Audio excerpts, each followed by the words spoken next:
mwongeye kwirwa kandi mumeze neza nshuti bakundwa mudukurikira muri mu bice bigiye bitandukanye mwese mubasha kumva ururimi rw'ikinyarwanda na yahe makuru yiriwe avugwa mu karere u Rwanda ruherereyemo. Reka tubabwire ko nyakubahwa Perezida Paul Kagame yakiriye abayobozi n'abari abayobozi mu nzego zitandukanye muri Afurika.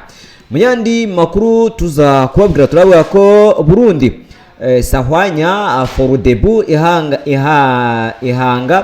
ihangayikishijwe n'inkongi z'umuriro zibasira amasoko kuva muri 2011. Mu yandi makuru tuza kubabwira turabwira ko Uvira abarwanyi batwirwaneho na AFC M23 bafashe umudugudu wa Masango. Amakuru yo ani menshi cyane ari kuvugwa. Turabwira ko Kabagambe yahishuye byinshi kuri Tom by'abagamba biganye muri primaire muri Uganda.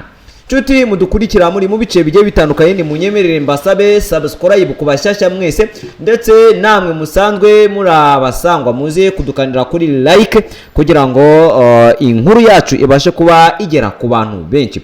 Turabakunda muraba agaciro kandi turabanezerewe mu by'ukuri turi kumwe namwe nibyo agaciro gakomeye. Muri inkuru rero munyemerere tuyiramburire kuri Kabagambe usanzwe ari umuvugizi wa kaminuza y'u Rwanda INRAC yahishuye ko yiganye mu ishuri rimwe mu mashuri abanza na nyakwigendera Tom by'abagamba aho bari batuye muri mu nkambi y'impunzi ya Nakivale muri Uganda. Uyu mugabo kuri X yahishuye ko yiganye na Tom by'abagamba ku ishuri ribanza ryitwa Gashonjwa riri muri Uganda ndetse ko banganya n'imyaka y'amavuko. Mu butumwa bwe ati Tom by'abagamba turangana twariganye mu ishuri rimwe Gashonjwa Primary School muri Nakivale muri Uganda. Twarakuranye by'abagamba wagiraga igisunzu cyihariye cyiza cyane. Yatozaga intore abahungu abasore n'abakobwa ndetse n'abagabo bahamirizaga neza bigatinda bakanezeza abari kubareba. Yakomeje agira ati iyo mihamirizo yari ingendo ya nyiri ngoma ruhamya umwebeyo ikotaniro bahamirizaga ku munsi mukuru w'impunzi muri ku tariki ya 20 John no mu bindi birori mu bukwe aho bacaga imigara bitwaje ingabo n'amacumu nuko bakizihirwa impunzi tukishima maze n'umuco ugasigasirwa. Yagize ati Kabagambe yanahishuye ko mu bwana bwabo Tom by'abagamba bamwitaga muhenera kandi ngo agakunda gukora sport. Yanahishuye ko icyo gihe yamenye ko mukuru wa by'abagamba ari Dr David Himbara abamwitaga murunganwa.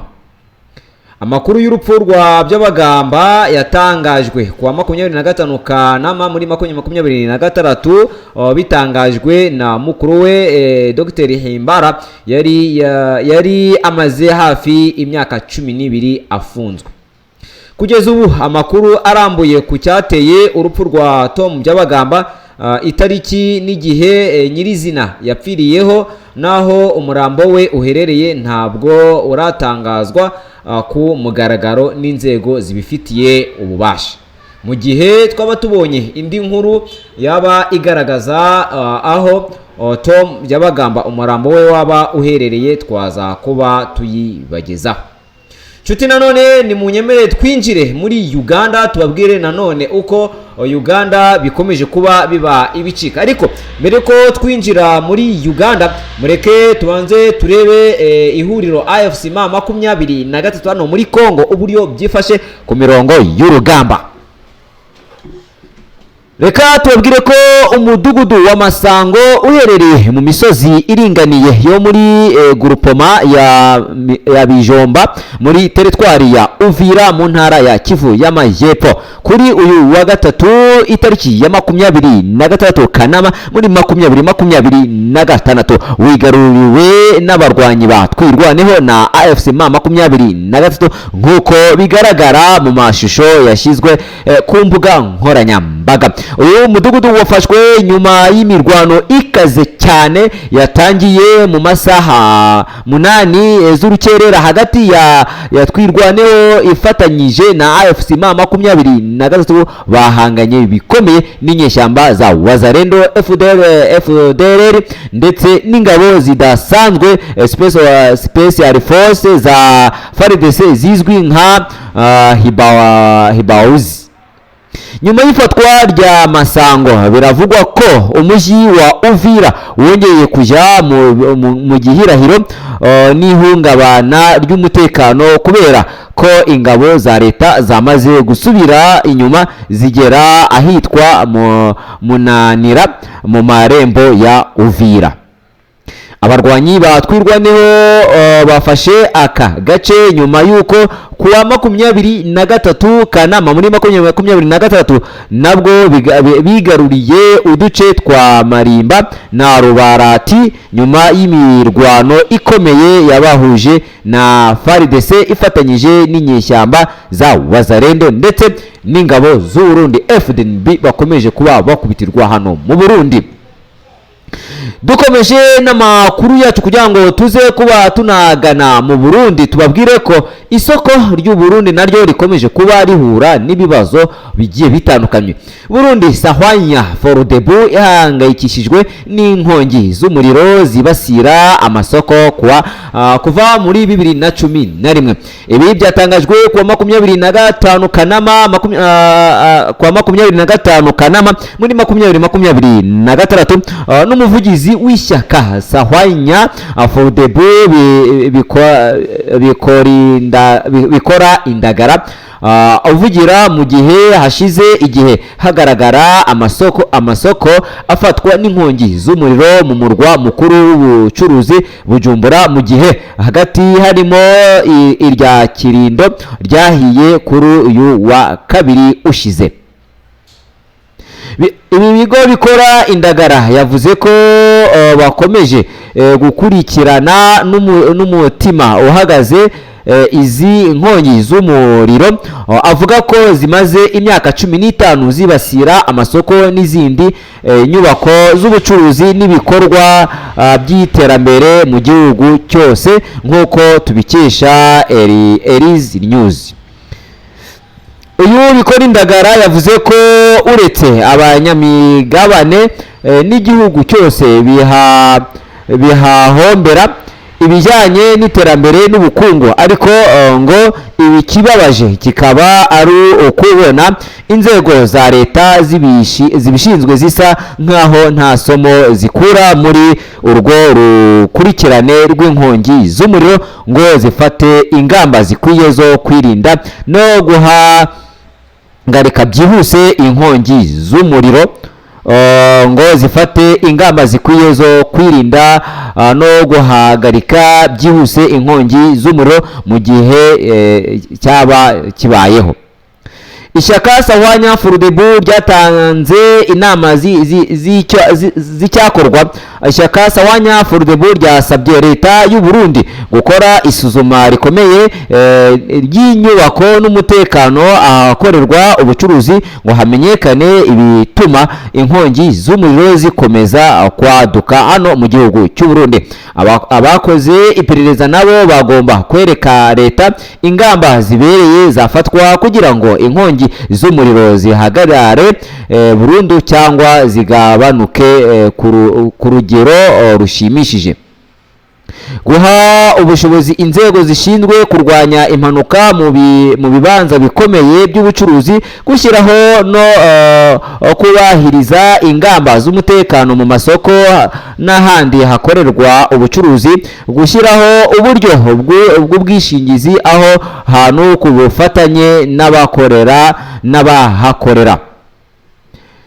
nanone reka tubabwire ko perezida w'u Rwanda Paul Kagame nawe yabaye yakira abashitsi bakuru hano mu buryo tugiye kuba tubaramburamo iyi nkuru. Tubabwire ko ku mugoroba wo kuri uyu wa gatatu itariki ya 26 Kanama muri 2026 perezida w'u Rwanda Paul Kagame yakiriye muri village Urugwiro abayobozi n'abari abayobozi mu nzego zitandukanye muri Afurika bari mu Rwanda aho bitabiriye inama ya Afurika mu buryo bwo gushaka uburyo bwo kugarura umutekano hano muri Afurika. Perezida Paul Kagame akaba yabonanye na Wamikere Mene umunyamabanga mukuru w'isoko rusange rya Afurika aho yongeye gushimangira ubushake bw'u Rwanda bwo gushyira mu bikorwa amasezerano y'ubucuruzi ku rwego rwa Afurika. Ibiganiro byagarutse no ku kamaro ko kuba ibihugu bigize uyu muryango bigomba kubahiriza ibyo byiyemeje kugira ngo intego nini yo guteza imbere ubucuruzi hagati y'ibihugu bya Afurika igerweho. Perezida Paul Kagame kandi yakiriye Monica umufasha uwahoze ari perezida wa Namibia akaba n'umuyobozi mukuru wa chancellor wa kaminuza ya Kepera uri i Kigali aho yitabiriye inama ya Afurika yunze ubumwe. Aba banaganiriye ku ruhare rw'uburezi n'amahirwe mu guteza imbere imbaraga n'ubushobozi by'urubyiruko mu Rwanda no ku mugabane wa Afurika. Perezida Paul Kagame kandi yanabonanye na Thabo Mbeki wahoze ari perezida wa Afurika y'Epfo nawe uri mu bitabiriye iyo nama ya Afurika Midaste Restart Forum. Nshuti mwari mudukurikiye ku makuru twe twabateguriye, reka tubabwire uko amakuru yacu ibyayaranze. Tubabwiye ko Kabagambe yahishuye byinshi kuri Tom Byabagamba wibiganye muri primaire muri Uganda. Mu yandi makuru twabwiye ko ihuriro AFC M23 Uvira abarwanye batwirwaneho na AFC M23 bafashe umudugudu wa Masango. Mu yandi makuru twabwiye ko Uburundi Sahwanya Furudebu ihangayikishijwe n'inkongi z'umuriro zibasira amasoko kuva muri 2011. Mu makuru twasoreje twabwiye ko perezida w'u Rwanda Paul Kagame yakiriye bagenzi be kandi akaba yabakire muri village Urugwiro. Nshuti wowe warudukurikiye uri hirya no hino ubashe kudukandira kuri subscribe niba uri mushyashya, kandi niba usanzwe udukurikira udukandire kuri like ndetse na comment, ntacyo byabitwaye ukatubwira uburyo aya majwi arimo arakugeraho gatanu ko kandi. Reka amakuru ari kuvugwa muri uyu mugoroba itariki ya 26 tuyasubikire ahangaha. Amakuru yacu nakagaruka, mugire ijoro ryiza.